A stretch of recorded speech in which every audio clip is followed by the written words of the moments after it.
नमस्कार दोस्तों, आपका स्वागत है मेरा इस चैनल में जिसका नाम है मनी लेंस में बातें करेंगे हम शेयर मार्केट से जुड़े हुए खबरों के बारे में। तो चलिए शुरू करते हैं। तो सबसे पहले देख लेते हैं कि आज की तारीख है 7 फरवरी 2025। तो सबसे पहले हम देखते हैं कि आज जो है शेयर मार्केट में ऐसा क्या हुआ है जो जिसके कारण शेयर मार्केट में उथल पुथल हो गया है। आज हम विस्तार से जानेंगे उस सब चीज़ों के बारे में। कृपया वीडियो की लास्ट तक जमे रहें, आपको यहाँ से कुछ ना कुछ सीख के ही जाएंगे, इतना मैं गारंटी के साथ कह सकता हूँ। तो चलिए शुरू करते हैं। सबसे पहले बताते हैं कि आज निफ्टी 50 में 43 अंकों की गिरावट के साथ 23,559 59 पे जाके बंद हुआ है। तो आज सबसे बड़ा घटना जो हुई है शेयर मार्केट में वो है आरबीआई का रेट कट। आरबीआई का रेट कट ऐसा हुआ है कि जैसे कि मार्केट को पता ही नहीं चला कि आज रेट कट भी हुआ है। कोई कोई मूवमेंट नहीं, जहां कल गिरा था, जहां कल था वहां आज भी है। कोई भी पॉजिटिव नहीं, बैकवर्ड ना एक कदम। वही होता है, दो कदम आगे चल के दो कदम पीछे खींच लेते हैं। तो मार्केट वहीं का वहीं है, क्योंकि पहले से भी पता है कि अगर आप रेट कट करते हैं तो कोई एक स्टैंड अलोन रेट कट करना बहुत हमेशा घातक होता है। अब जो है, अब अमेरिका में कोई रेट कट नहीं हुआ है और अब यहाँ पे रेट कट कर दिए हैं, तो इस रेट कट का तो कुछ ज़्यादा प्रभाव नहीं पड़ेगा। कुछ हैं चीज़ें, तो पहले सबसे पहले बता दें कि आज रेट कट में हुआ क्या है। उसके लिए हम पीपीटी बनाए हुए हैं। तो आज है रेट कट का दिन। तो key takeaway from the RBI policy. RBI ने आज रेट कट किया है 25 बेसिस पॉइंट। 25 बेसिस पॉइंट को आप ऐसे समझिए 25/100 यानी 0.25। तो पहले जो हमारा जो रेट था, जिस रेट पे आरबीआई बाकी बैंकों को लोन देती है, वो पहले था कितना 6.5%। जो 25 बेसिस पॉइंट गिरने के बाद क्या हो गया 0.25, यहाँ से घटाइएगा तो क्या बन जाएगा 6.25।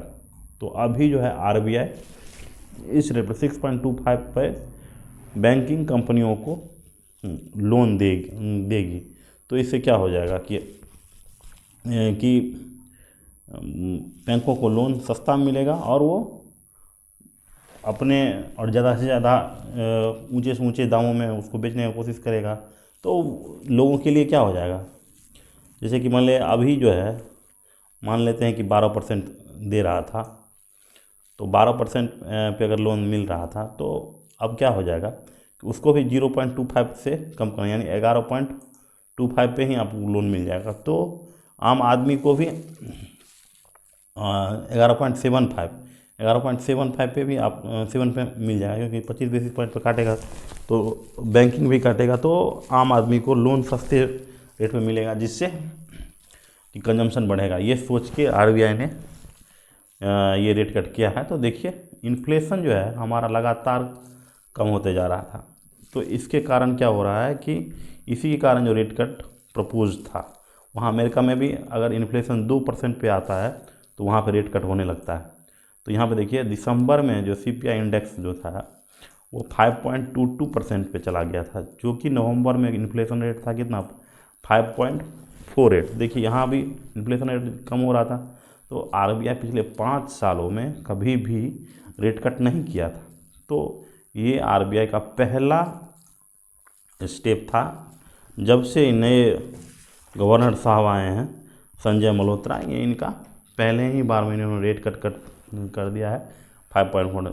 इससे क्या होगा, देखिए आज आरबीआई ने ये भी बताया है कि जीडीपी ग्रोथ जो स्लोइंग डाउन है, 6.4 प्रोजेक्शन दिए हैं फाइनेंशियल 2005 में। बता ही दिए कि बैंकिंग का लेंडिंग जो है पिकअप होगा, क्योंकि इंटरेस्ट रेट कम पे बैंक उठाएगी। तो मेन गोल क्या था, stimulus economic growth, boost liquidity, कि अगर कम दाम पे ही अगर आपको लोन मिलेगा तो ज़्यादा से ज़्यादा लोग लोन लेंगे और अपना अपना काम करेंगे। तो देखिए पहले क्या हो जाएगा, इसका जो है हम लोग को इम्पैक्ट देखना है शेयर मार्केट और इंडेक्सेस पे, इसका क्या इम्पैक्ट होगा। बुलिश फॉर अब जब निफ्टी, जब बैंक अच्छा प्रॉफिट करेगा, बैंक को जब सस्ता में लोन मिलेगा तो वो सस्ता प्रोवाइड करेगा, तो बैंक को भी क्या, जो पुराना वाला जो जितने कस्टमर हैं उन लोग को क्या करेंगे, lower rate, cheaper loan, higher corporate profit. तो सस्ता लोन में मिलेगा तो कॉरपोरेट जितने हैं उनको क्या, उनको सस्ता में लोन मिलेगा तो ज़्यादा प्रॉफिट कमा पाएंगे उसी पैसा पे। तो और कम रेट पे ब्याज मिलेगा तो वो ज़्यादा प्रॉफिट कमा पाएंगे। रेट कट फ्यूल्स लिक्विडिटी मोर इनफ्लो इनटू इक्विटी मार्केट। अब आदमी के पास पैसा बढ़ेगा, वैसे भी आप देखें कि 12 लाख से कम वाले को इनकम टैक्स में छूट मिल गया है। तो वो जो जो कुछ रुपया बचा गया वो कहाँ आएगा, वो लिक्विडिटी कहाँ आएगा, शेयर मार्केट में आएगा।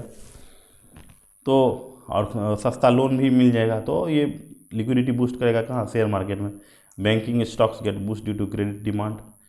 अगर बैंक का क्रेडिट ग्रोथ बढ़ जाएगा, क्योंकि देखिए लिक्विडिटी बढ़ेगा और लो इंटरेस्ट पे आपको मिलेगा तो बैंक में ज़्यादा से ज़्यादा लोग आएंगे और उसका क्रेडिट ग्रोथ होगा। क्रेडिट ग्रोथ होने से क्या होगा, बैंक का ग्रोथ होगा, क्योंकि ज़्यादा से ज़्यादा लोग आएंगे तो ग्रोथ होगा। देखिए अब जो है दूसरा पॉइंट में है sector and stock that benefit from this rate cut. ठीक है, जो हमारा सेक्टर है बैंकिंग सेक्टर तो आप बता ही दिए कि बढ़ेगा। उसमें बैंकिंग सेक्टर में क्या सबसे दिग्गज कंपनी है, HDFC bank, ICICI, SBI, Axis bank, ये लोग अच्छा करेंगे इस quarter. Bajaj finance, M&M finance and Cholamandalam finance कंपनियां भी अच्छा करेगी। तो अगर चीफ लोन मिलेगा यानी तो चीफ लोन मिलेगा तो होम लोन में भी आप अच्छा तरक्की कीजिएगा। होम लोन भी लोग लेंगे क्योंकि लोगों के पास क्या है, जैसे ही ये टैक्स का भी बेनिफिट हुआ है तो उसमें जो रुपया बचेगा तो सीधा आम आदमी का तो यही होता है कि भाई होम लोन ले लें। तो होम लोन सस्ता मिलेगा तो लोग होम लोन लेंगे, तो इससे क्या होगा, तो जितने भी रियल एस्टेट सेक्टर की कंपनियां हैं, DLF हो गया, गोदरेज प्रॉपर्टी हो, ओबराय DLT हो गया, माइक्रोटेक हो गया, लोढ़ा डेवलपर, ये लोग अच्छा करेंगे। कार लोन चीपर हो जाएगा तो उससे क्या हो जाएगा, Maruti Suzuki, Tata motor, Mahindra, Eicher motor, ये लोग भी अच्छा कमा पाएंगे। इंफ्रास्ट्रक्चर की कंपनियां कि इंटरेस्ट रेट कम होगा तो इंफ्रा की जितनी कंपनियां हैं, LNT हो गया, अदानी पोर्ट हो गया, अल्ट्राटेक सीमेंट हो गया, आर आर IRB इंफ्रा, ये सब अच्छा काम करेंगे। PSU बैंक भी देखिए अच्छा करेंगे बैंकिंग सेक्टर में। तो अब देखिए कहाँ इसका निगेटिवली इम्पैक्ट होगा। देखिए इनका निगेटिव इम्पैक्ट क्या होगा, इंश्योरेंस सेक्टर पे। जैसे ही इंटरेस्ट रेट कम हुआ तो ऑब्वियसली है कि हमारा क्या है, रुपये का डिप्रिसिएशन शुरू हो जाएगा। रुपये का डिप्रिसिएशन देखिएगा, आज ही देखिएगा कि रुपये का डिप्रिसिएशन शुरू हो गया। रुपये का डिप्रिसिएशन शुरू होगा तो इंश्योरेंस सेक्टर मान लीजिए कोई प्रीमियम मान लीजिए 4,000 का है तो वो बढ़ के क्या हो जाएगा, 4,200 के आसपास हो जाएगा।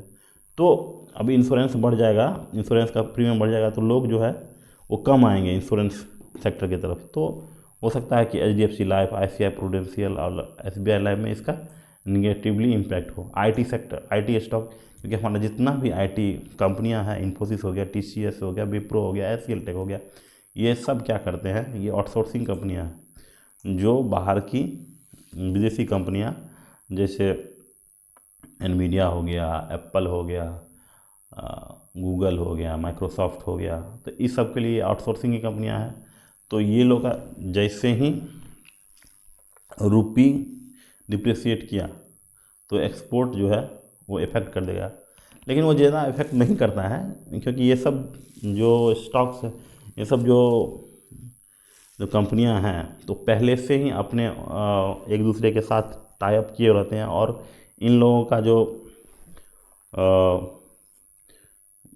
का जो ट्रेड होता है वो पहले से ही लिखा हुआ रहता है कि हम इतना में करेंगे। वो लोग भी जान रहे हैं कि अगर रेट कट हुआ, ये हुआ तो हम उसको कैसे बैलेंस करेंगे।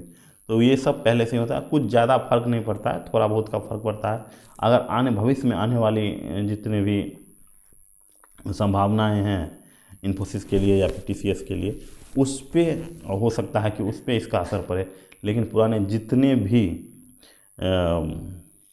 जितने भी म्यूचुअल कॉरपोरेशन के साथ जो वो काम होता है वो सब पहले से ही डिसाइड किया हुआ होता है। तो ये सब थी आपके सेक्टर वाले स्टॉक जो इसमें निगेटिवली इम्पैक्ट करेंगे और पॉजिटिवली इम्पैक्ट करेंगे। तो रेट कट से सबसे पहले क्या हुआ, रेट कट से हुआ क्या कि हमारा जो है हमारा रुपी डिप्रिसिएट करेगा। रुपी जैसे ही डिप्रिसिएट करेगा, देखिए रुपी जैसे ही डिप्रिसिएट करेगा तो सबसे पहले जो है हमारा जो FII का जो पहले से जो बेच के जा रहे थे पहले से, वो उसका तेज़ी बढ़ जाएगा। जैसे कि हमारे स्टॉक्स में तो देख ही लिया है कि किस तरह से जा रहा है। और वो बॉन्ड मार्केट से भी एफआई का जाने का तरीका और तेज़ी से चलेगा। क्यों? क्योंकि मान लीजिए कि कोई एफआई जो है पहले बॉन्ड 6% देता था। मान लीजिए 1 करोड़ रुपया इन्वेस्ट किया तो 6% उसको कितना मिलता था? 6 लाख।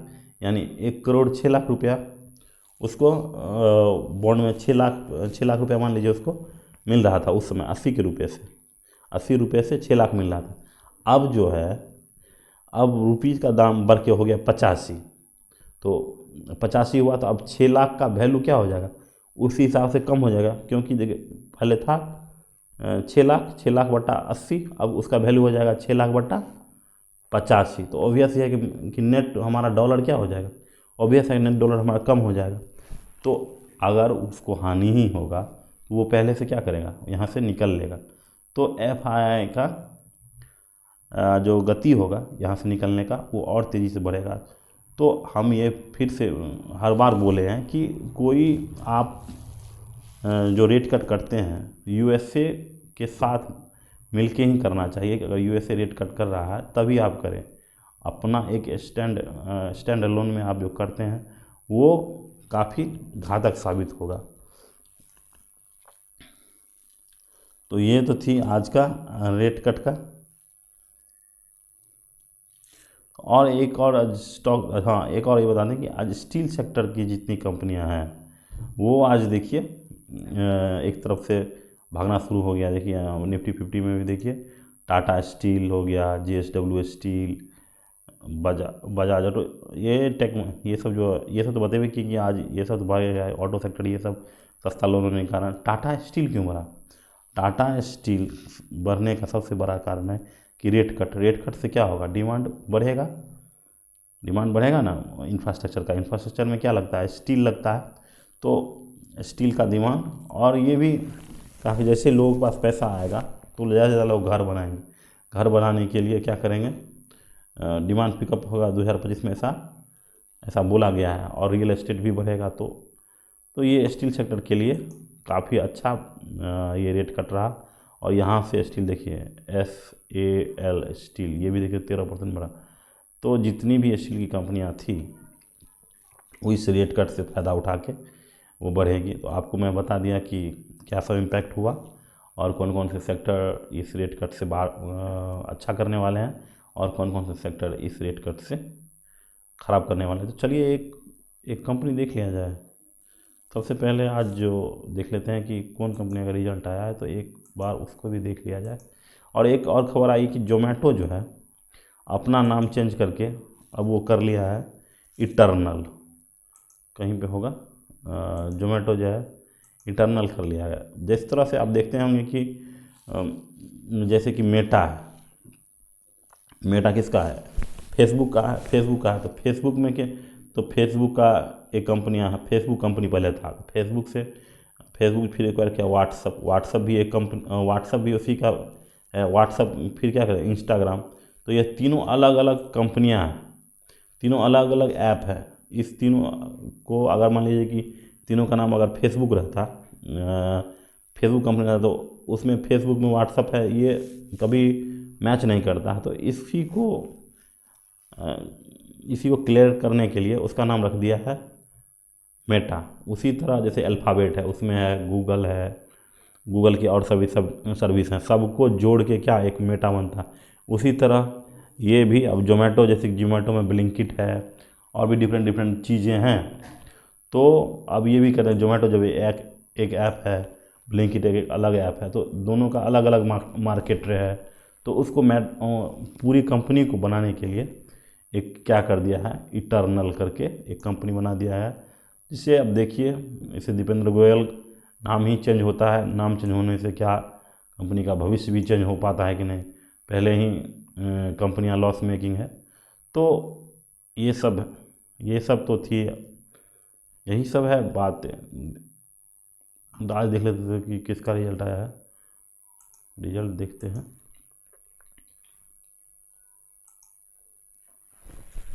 थोड़ा दिन पहले SBI का आया था। तो SBI में का रिजल्ट तो सही है, लेकिन उसका क्या प्रॉब्लम क्या है कि SBI जो है इस बार सिर्फ देखिए यहाँ पे आपको दिखाएगा कि यहाँ पे अच्छा किया है। देखिए sales 10%, EBITDA 90%, year on year है। नेट प्रॉफिट हर देखिए EPS 70%।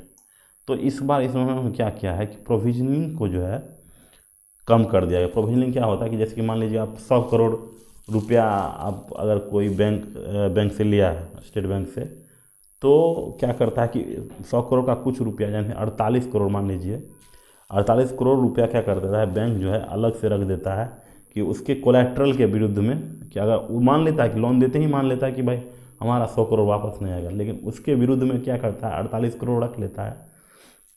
तो वो 48 करोड़ जो प्रोविजनिंग के लिए रखा हुआ रहता है, तो इस बार क्या किया है कि उसको जो है प्रोविजनिंग को कम करके आपको वो दिखा दिया है कि प्रोविजनिंग को कम करके अपना प्रॉफिट दिखा दिया। इसी कारण आपको ऐसे EPS भी बढ़ता हुआ नज़र आया है। तो इसका प्रॉफिट बढ़ा क्योंकि प्रोविजनिंग कम किया है। और जहाँ तक बात रही क्रेडिट ग्रोथ और डिपॉजिट और डिपॉजिट ग्रोथ भी ज़्यादा बढ़ा नहीं है। क्रेडिट ग्रोथ बोल भी किए थे नहीं बढ़ा था। इस बार अभी जो रेट कट है तो हो सकता है कि अगले क्वार्टर से इनका क्रेडिट ग्रोथ में वृद्धि हो। रेट का और मेन जो है SBI का जो इस बार जो लोन बुक देखे हैं, तो इस बार का लोन बुक में सबसे बड़ा है कि इनका गोल्ड लोन जो है, गोल्ड लोन बहुत ज़्यादा बढ़ा है। तो गोल्ड लोन जो है पहले ही लोग जानते हैं कि गोल्ड क्या होता है, ऐसा बोला जाता है gold loan is borrower of the last resort. मतलब जब कभी कुछ नहीं मिलता है, यानी कहीं से कुछ नहीं मिलता है, तो आप क्या करते हैं कि अपने घर का जो गोल्ड है उसको क्या करते हैं, बेचते हैं। तो अगर यहाँ पे गोल्ड का लोन ज़्यादा अगर सैंक्शन हुआ है, तो आप सोच सकते हैं कि हमारे देश के आम जनताओं का क्या स्थिति होगा। तो यहीं तक रखते हैं, कल फिर मिलेंगे, तब तक के लिए नमस्कार।